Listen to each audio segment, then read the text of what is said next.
JD, ano mo muna sa game? Bakit kayo tampakan ng ganun? Siguro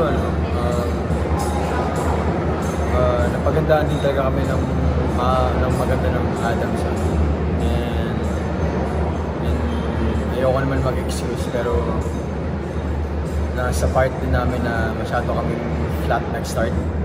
And good thing is, nag-response kami na maayos. And yeah, kaya happy kami sa win, but papanoorin pa rin namin yung game, kung paano kami nalamangan ng gano'n.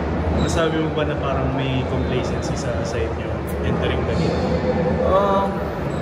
Complacency, siguro meron, pero bigyan mo talaga yung credit sa Adams yung first quarter kasi lahat pumapasok tira nila.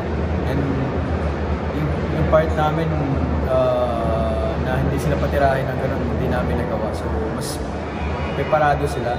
And yun lang. And maganda din talaga. Nag-response kami sa challenge na nasa JD, speaking, going back on complacency, syempre the ultimate goal this season yung championship na o championship.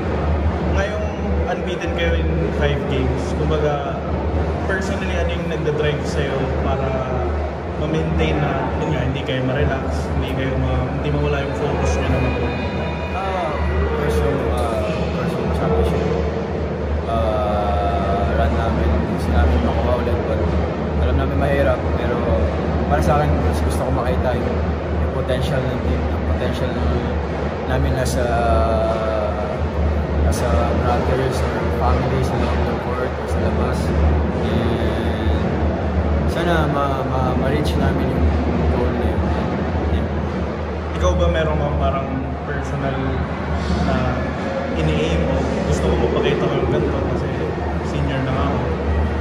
Of course, championship. Di ba pa rin mag-graduate ka ng championship? Para since malapit na yung draft, malapit na ako magpa-draft.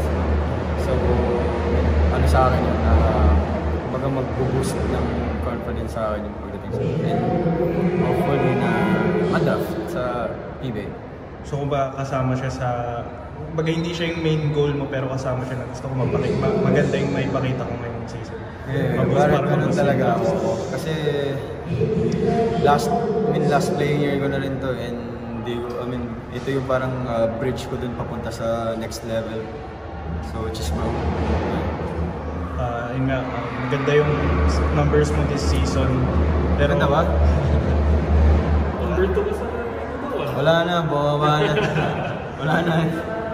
Pero ayun, ano pa yung tingin mong, ano pa yung gusto mong basketball wise, ano pa yung gusto mong i-improve or gusto mo pang ma-add sa laro? Of course, outside shooting, leadership, and siguro mas, dalawang yung pinaka-main